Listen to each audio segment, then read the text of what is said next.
Big boss ಸ್ಪರ್ಧಿ ಹಾಸ್ಯ ನಟ ಗಿಲ್ಲಿ ಮೇಲೆ ಪೊಲೀಸರಿಗೆ ದೂರನ್ನು ನೀಡಿರುವಂತಹ ಕುಶಲ ನಮ್ಮೊಟ್ಟಿಗೆ ಇದ್ದಾರೆ, ಮಾತಾಡ್ಸೋಣ.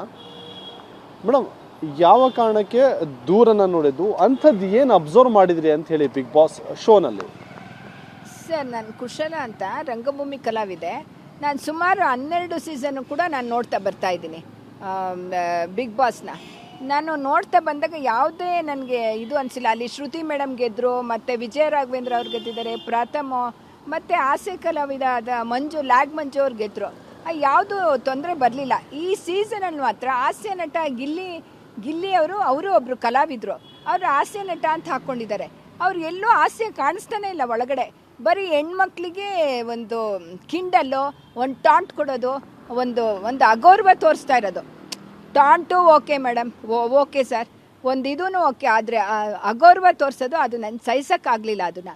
ಮತ್ತು ಸುದೀಪ್ ಸರು ಸ್ಟೇಜ್ ಮೇಲೆ ಬಂದು ಹೇಳಿದರು ಗಿಲ್ಲಿ ಈ ಥರ ಮಾಡಬಾರ್ದಾಗಿತ್ತು ಅಂತ. ಆದರೆ ರಿಷಾನ್ ಅವರು ಹೋಸಲಿ ಅದೇ ಬಾತ್ರೂಮ್ಗೆ ಹೋದಾಗ ಇವ್ರು ಕಾಯ್ತಾ ಇರ್ತಾರೆ ಗಿಲ್ಲಿ ಅವರು 5 ನಿಮಿಷದಲ್ಲಿ ಬರಬೇಕು ನೀನು ಅಂತ ಗಿಲ್ಲಿ ಅವ್ರು ಕೇಳ್ತಾರೆ. ಅವ್ರು ಕೇಳ್ತಾರೆ ಇಲ್ಲ 50 ಎಣ್ಸು ಬರ್ತೀನಿ ಅಂತ.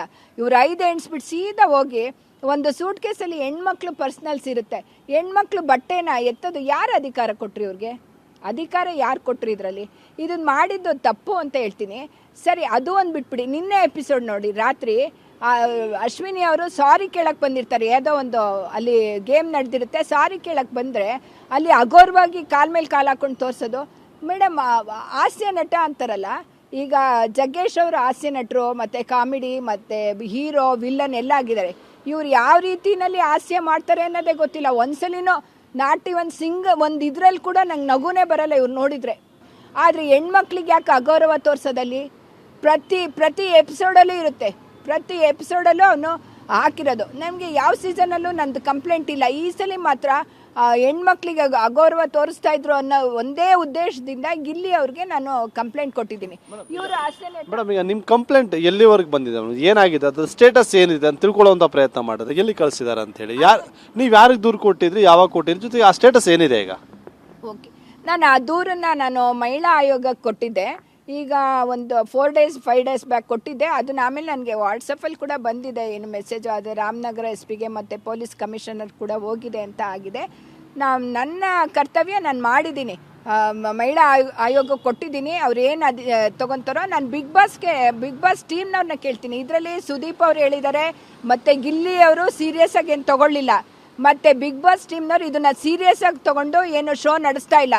ಅವ್ರು ಹೆಂಗೆ ಹೋಗುತ್ತೋ ಹಂಗೆ, ಹೆಂಗೆ ಮಾಡ್ತೀಯೋ ಹಂಗೆ ಮಾಡು, ಹೆಣ್ಮಕ್ಳಿಗೆ ಹೆಂಗೆ ಅಗೌರವ ತೋರಿಸು ಅಂತ ಬಿಟ್ಬಿಟ್ಟಿದ್ದಾರೆ. ನಾನು ಬಿಗ್ ಬಾಸ್ ಟೀಮ್ನ ಕೇಳ್ತಾ ಇದ್ದೀನಿ, ನೀವು ಇವ್ರು ಏನು ಆ್ಯಕ್ಷನ್ ತೊಗೊತಾರೋ ಕಾದು ನೋಡ್ತೀನಿ.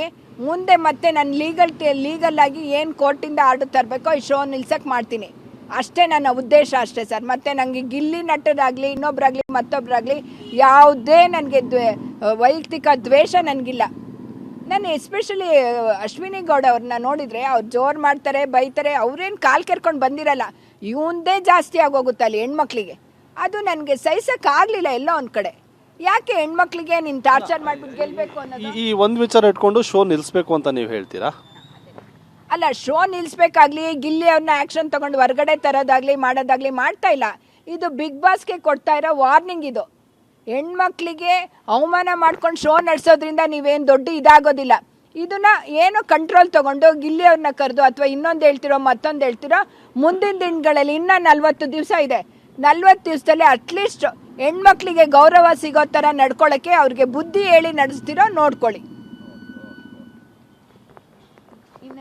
ಸೊ ಇದಿಷ್ಟು ಕೂಡ ಕುಶಲ್ ಅವರು ಹೇಳ್ತಿರುವಂಥ ಮಾತು. ಅಂದರೆ ಗಿಲ್ಲಿ ನಟ ಬಿಗ್ ಬಾಸ್ ಶೋನಲ್ಲಿ ಹೆಣ್ಣು ಮಕ್ಕಳಿಗೆ ಪದೇ ಗೌರವ ತರುವಂಥ ರೀತಿಯಲ್ಲಿ ನಡ್ಕೊಳ್ತಾ ಇದ್ದಾರೆ. ಅವರ ಒಂದು ನಡವಳಿಕೆಯನ್ನು ಬದಲಾವಣೆ ಮಾಡ್ಕೊಳ್ಬೇಕು, ಇಲ್ಲ ಅಂದರೆ ಕಾನೂನಾತ್ಮಕವಾಗಿ ಹೋರಾಟ ಮಾಡಿ ಬಿಗ್ ಬಾಸ್ ಶೋನ ನಿಲ್ಲಿಸುವಂತಹ ನಿಟ್ಟಿನಲ್ಲಿ ಏನೆಲ್ಲ ಕಾನೂನಾತ್ಮಕವಾಗಿ ಪ್ರಕ್ರಿಯೆ ಇದೆಯೋ ಅದನ್ನು ಫಾಲೋ ಮಾಡ್ತೀವಿ, ಆ ರೀತಿ ಮಾಡ್ತೀವಿ ಅನ್ನುವಂಥ ಮಾತನ್ನು ಕೂಡ ಹೇಳ್ತಾ ಇರುವಂಥದ್ದು. ಕ್ಯಾಮ್ರಾ ಪರ್ಸನ್ ಮಹಾಂತೇಶ್ ಮತ್ತು ರಾಜಪ್ಪಾಜಿನ TV9 ಬೆಂಗಳೂರು.